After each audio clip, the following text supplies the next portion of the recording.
बूढ़ी चिड़िया माँ अपना थोड़ा बहुत सामान उठाए उस जंगल में मारी मारी फिर रही थी। उसे रात हो जाती है और बूढ़ी चिड़िया माँ एक घर के दरवाजे पर दस्तक देती है। मैं बूढ़ी चिड़िया हूँ, कोई मेरी मदद करे। वो घर गोरी कौवी और कालू कौवे का था। गोरी कौवी दरवाजा खोलती है। बूढ़ी चिड़िया, बताओ क्या बात है? बेटी, मैं दूसरे जंगल जा रही थी कि मुझे रात हो गई। मुझे आज की रात अपने घर में रख लो। मैं सुबह होते ही यहाँ से चली जाऊंगी। तुझे इतनी रात को सफर करने का कहा किसने था? मेरा घर छोटा है और मैं किसी आते जाते पक्षी को अपने घर में नहीं रखती।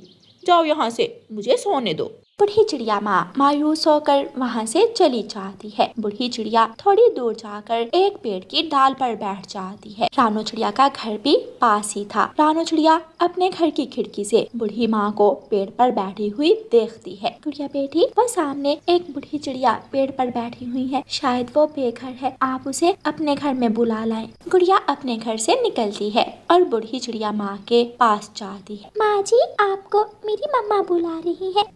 कहाँ है आपकी माँ? बेटी, आप मेरे साथ चलें, मेरी मम्मा घर में ही है। बूढ़ी चिड़िया माँ अपना सामान उठाती है और गुड़िया के साथ चली जाती है। माँ जी, मैंने आपको पेड़ पर बैठी हुई देखा तो अपनी बेटी से कहा कि आपको बुला लाए। आप वहाँ पेड़ पर क्यों बैठी हुई हो? बेटी, मैं दूसरे जंगल जा रही थी कि रात हो गई। रात गुजारने के लिए एक कौवी के घर गई तो उसने मदद करने से इनकार कर दिया। माँ जी, ये आपका अपना ही घर है, जब तक दिल करे आप यहाँ रह सकती हो। बूढ़ी चिड़िया माँ बहुत खुश होती है। रानू चिड़िया बूढ़ी चिड़िया माँ को दाना देती है, उसे पानी देती है। वो रात बूढ़ी चिड़िया माँ रानू चिड़िया के घर में गुजारती है। सुबह हो जाती है।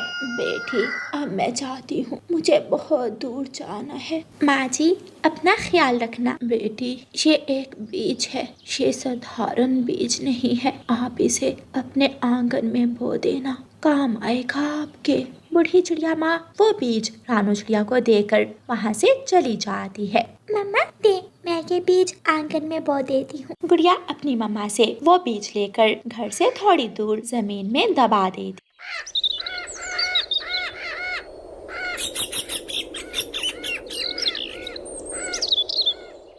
गुड़िया नदी से पानी लाती है और उस बीज को पानी देती है। दूसरी सुबह जब गुड़िया और उसकी मम्मा उठकर घर से बाहर आती हैं, तो उस बीज से एक बड़ा पेड़ उग चुका था और उस पेड़ पर बड़े बड़े लाल अनार लगे हुए थे।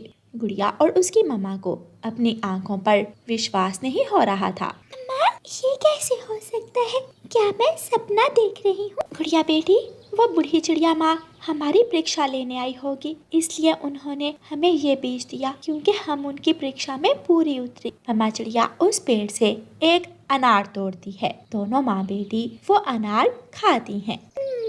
मम्मा, ये अनार तो बहुत मीठा है, रस भरा और स्वादिष्ट है ये अनार। गुड़िया बेटी, अब हमें भोजन की कोई चिंता नहीं है और अनार खाकर हम हर रोज अपना पेट भर सकती हैं। तोते को भूख लगी हुई थी। तोता उड़ता हुआ उस अनार के पेड़ के पास आता है। मजा आ गया, मिल गया, मुझे लाल अनार मिल गया। तोते, माफ करना, लेकिन मेरे फलों पर सिर्फ रानू चिड़िया का अधिकार है। अगर आपको अनार खाना है तो आप रानू चिड़िया के पास जाओ। तोता उड़ता है और रानू चिड़िया के पास जाता है।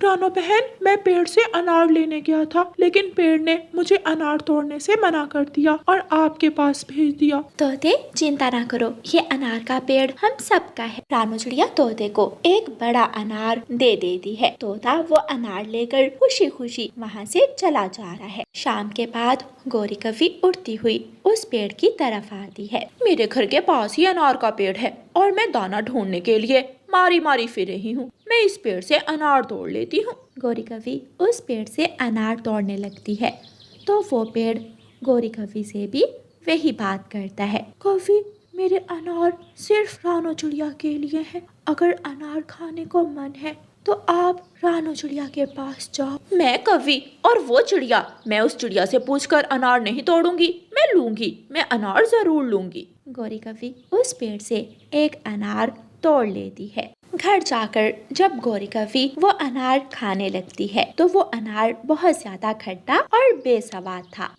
ये अनार तो बहुत बेस्वाद और खट्टा है, मैं ये नहीं खा सकती। गौरी कवि वो अनार घर से बाहर फेंक देती है। दूसरे दिन जब गौरी कवि घर से निकलती है तो चिड़िया के पास तोता, कबूतर और बुलबुल सब मीठे मीठे अनार खा रहे थे। गौरी कवि भी वहाँ चली जाती है। चिड़िया चिड़िया, कल मैं इसी पेड़ से अनार लेकर गई थी, लेकिन वो तो बहुत खट्टा और बेस्वाद था। क्या ये अनार मीठे हैं? गौरी कवि, ये अनार का पेड़ मुझे मेरी नेकी के बदले में मिला है, इसलिए ये पेड़ सिर्फ मुझे ही मीठा फल देता है। अगर तुमने अनार खाना है तो मुझे लेकर खा सकती हो। लेकिन गौरी कवि गुस्से में बिना अनार खाए ही वहाँ से चली जाती है। सारे पक्षी मीठे अनार खा। जंगल में तेज बारिश हो रही थी। रानो चिड़िया अपने घर में अपने बच्चों के साथ बैठी हुई थी। इतनी तेज बारिश में जंगल सुनसान था, कोई भी पक्षी घर से बाहर नहीं था। हरियाली तोती अपने घर में सोई हुई थी और उसका छोटा सा बेटा छोटा मिट्ठू खिड़की में बैठा हुआ था। बैठे बैठे मिट्ठू बोर हो जाता है और चुपके से अपने घर से निकल जाता है। उड़ते उड़ते छोटा मिट्ठू दूर निकल जाता है और एक घने पेड़ के नीचे जाकर बैठ जाता है। सोचा था बाहर दाना ही दाना होगा, मगर यहाँ तो पानी ही पानी है, कुछ भी तो नहीं है खाने को। थोड़ी दूर एक पेड़ पर बैठा हुआ भूरा कौवा उस छोटे मिट्ठू को घूर रहा था। वो दुष्ट भूरा कौवा छोटे मिट्ठू के पास आता है। तुम तो बहुत बहादुर हो जो इतनी तेज बारिश में भी घर से बाहर आ गए। ये सब मैंने अपनी मम्मा से सीखा है। मेरी मम्मा भी तेज बारिश में उड़ लेती है। मेरा घर पहाड़ों के पास है और मेरे घर के पास तितलियां भी हैं। क्या तुम तितलियों से दोस्ती करोगे? मुझे तितलियां बहुत पसंद है। मैं जाऊंगा, मैं देखूंगा तितलियां। रानो चिड़िया किसी काम से उड़ती हुई वहाँ से गुजरती है। छोटे मिट्ठू को भूरे कौवे के पास बैठा हुआ देखकर रानो चिड़िया वहाँ आ जाती है। तुम छोटे मिट्ठू, तुम यहाँ अकेले क्या कर रहे हो? छोटे मिट्ठू से पहले भूरा कौवा बोलता है। ये मेरे साथ तितलियां देखने जा रहा है। तुम कौन हो? मैं इसके पापा का दोस्त हूँ। मिट्ठू अपने पापा से पूछ कर आया है ना छोटे मिट्ठू? देखने जाना है ना तितलियां? छोटा मिट्ठू भी बूढ़े की बात सुनकर झूठ बोल देता है। मैं तो अपने मम्मा पापा से पूछ कर आया हूँ। मेरे पापा ने मुझे अंकल के साथ तितलियां देखने भेजा है। ठीक है, मगर ऐसी बारिश में घर में ही रहना चाहिए। चिड़िया वहाँ से चली जाती है और भूरा कौवा छोटे मिट्ठू को साथ ले जाता है। जब थोड़ी देर बाद माँ तोती की आंख खुलती है तो अपने बेटे को घर में ना देखकर परेशान हो जाती है। मेरा मिट्ठू कहाँ चला गया? परेशान माँ तोती घर से निकलती है। वो बारिश में अपने बच्चे को इधर उधर देखती है और फिर चिड़िया के घर जाती है। चिड़िया, मेरा बेटा कहीं चला गया है। मैं कब से उसे ढूंढ रही हूँ। छोटा मिट्ठू तो एक कौवे के साथ जाता हुआ देखा है मैंने पूछा तो उसने कहा कि वो अपने मम्मा पापा से पूछ कर आया है। वो कौवा मेरे बेटे को कहाँ ले गया होगा? मैं अपना बेटा कहाँ से लूँगी? मेरा बेटा। तोती रोने लग जाती है। हरियाली, अब रोने से कुछ नहीं होगा, हमें छोटे मिट्ठू को ढूंढने जाना होगा। अभी तक वो कौवा मिट्ठू को लेकर दूर नहीं गया होगा। चलो हम गौरी कवि के पास जाती हैं। ऐसी लंबी चोंच और बड़ी बड़ी आंखों वाला एक कौवा सागर वाले जंगल में रहता है। मैं जानती हूँ उसे। और मैंने सुना है वो कौवा बच्चे पकड़ कर खाता है। अगर जल्दी से मिट्ठू को ना बचाया तो कुछ भी हो सकता है। मैं आपके साथ जाती हूँ। फिर गौरी कवि, चिड़िया और तोती मिट्ठू को ढूंढने निकलती हैं। बूढ़ी फाख्ता, हमारा छोटा मिट्ठू यहाँ तो नहीं आया? नहीं, यहाँ तो कोई नहीं आया। वो सब आगे जाती हैं। छोटा मिट्ठू थक जाता है और एक जगह बैठ जाता है। अंकल, मैं थक गया हूँ। बारिश में उड़ना बहुत मुश्किल है। तितलियां भी तो देखोगे तुम, बस थोड़ी दूर और जाना होगा। वहाँ है मेरा घर। नहीं जाऊँगा, आप पहले ही मुझे मेरे घर से बहुत दूर ले आए हैं। जाएगा कैसे नहीं तू? मैं तुझे उठा कर ले जाऊंगा। बचाओ बचाओ, मुझे बचाओ। कबूतर का घर थोड़ी ही दूर था। वो शोर सुनकर वहाँ आ जाता है। दुष्ट कौवे, क्यों बच्चे को डरा रहे हो? मैं तो इस बच्चे को अपने घर लेकर जा रहा हूँ। ये गंदा अंकल मुझे झूठ बोलकर यहाँ ले आया है। अंकल, मेरा घर तो बहुत दूर है, मुझे इस कौवे से बचा ले। बच्चों को किडनैप करते हो? अगर ज्यादा बोले तो जान से मार दूंगा तुझे। कबूतर और भूरे कौवे में लड़ाई शुरू हो जाती है और छोटा मिट्ठू शोर मचाने लगता है। गौरी कौवी, चिड़िया और मिट्ठू की मम्मा हरियाली तोती भी वहाँ आ जाते हैं। तोती अपने बेटे को गले से लगा लेती है। बूढ़ा कौवा इतने पक्षियों को देखकर डर जाता है और वहाँ से भागने की कोशिश करता है, मगर गोरी कौवी से कौन बच सकता है। गोरी कौवी उसे पकड़ लेती है। मारो मारो इसे, इसकी बड़ी चोंच तोड़ दो। फिर वो सब बुरे कौवे को पकड़कर बहुत मारते हैं और छोटे मिट्ठू को सुरक्षित घर ले जाते हैं। मम्मा सॉरी, मैं फिर कभी भी किसी अजनबी के साथ नहीं जाऊंगा। और बेटा, हमेशा बताकर घर से बाहर जाना है। चिड़िया, आधी से ज्यादा छुट्टियां गुजर गई हैं, मगर मेरे जग्गू ने अभी तक छुट्टियों का काम शुरू भी नहीं किया। मैं कल से जग्गू को तुम्हारे पास भेज दिया करूंगी। उसे अपने कुकू के पास बिठाकर होमवर्क तो लिखवा देना। गोरी बहन, मेरे कुकू ने तो सारा होमवर्क मुकम्मल कर लिया है। आप जग्गू को भेज देना, मैं जग्गू को भी होमवर्क लिखवा दूंगी। मगर वो शरारती बहुत है, उसे कहना कि मुझे तंग न करे। वो इतना भी शरारती नहीं है, अभी छोटा है ना, बड़ा होकर समझ जाएगा। जग्गू, चलो अपना स्कूल का बैग उठाओ और चिड़िया आंटी से पढ़ने जाओ। मैंने कल चिड़िया से पूछ लिया था। मम्मा, मुझे खेलने जाना है। अगर छुट्टियों का काम ना लिखा तो स्कूल से पिटाई होगी तुम्हारी।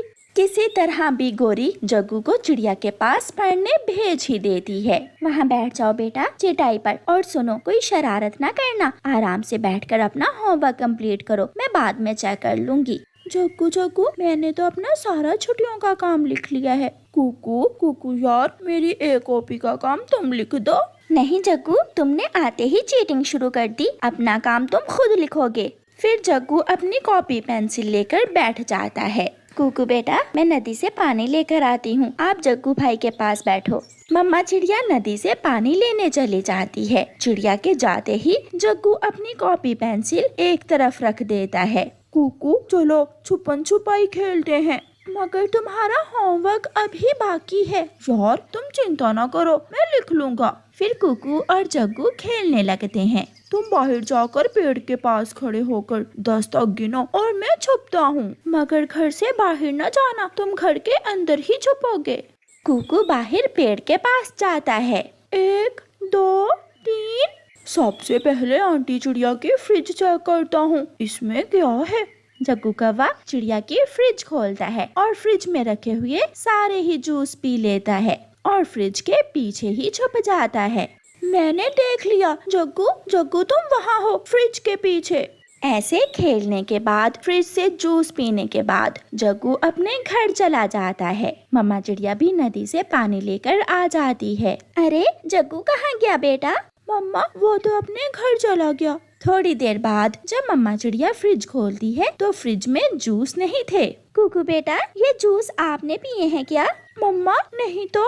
शायद मैंने ही पी लिया होगा, मैं भूल रही हूँ। ऐसे ही जग्गू हर दिन चिड़िया के घर से कोई ना कोई चीज चुरा कर खा लेता। कभी चिड़िया की रसोई से शक्कर खा लेता तो कभी फ्रिज से निकाल कर कोई और चीज। एक दिन चिड़िया घर में नहीं थी और जग्गू कौवा चिड़िया की रसोई से दूध पी रहा था कि कुकू उसे देख लेता है। तुमने अपनी गंदी चोंच दूध में क्यों डाली? मैं बताऊंगा, मैं मम्मा को बताऊंगा। तू भी गंदा, तेरी मम्मा भी गंदी, कर लो जो करना है, मैं तो पीऊंगा दूध।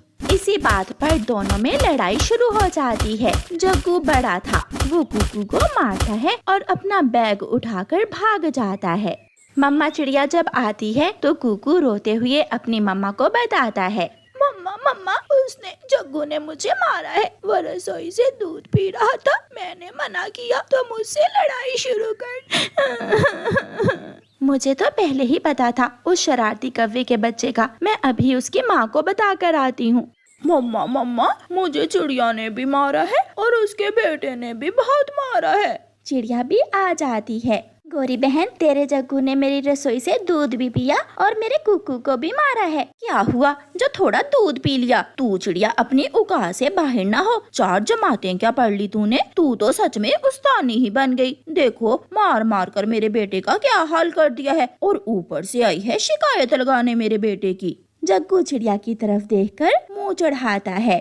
ओ गंदी गंदी चिड़िया, तेरा बेटा भी गंदा है और तू भी गंदी है। दफा हो, फिर कभी मेरे घर न आना, बदतमीज बच्चे।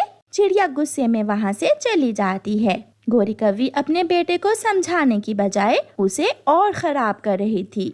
फिर तो जग्गू को कोई पूछने वाला न था। सारी गर्मियाँ वो नदी पर नहाता रहा, अपने आवारा उल्लू दोस्तों के साथ चोरी के आम खाता रहा और दूसरे जंगल सैर सपाटे करता रहा। और फिर जब छुट्टियां खत्म होती हैं तो वो पहले दिन स्कूल जाता है। सब बच्चों ने अपना अपना होमवर्क लिखा हुआ था। जग्गू बहुत डरा हुआ था। अपना अपना होमवर्क निकाल कर यहाँ रखो।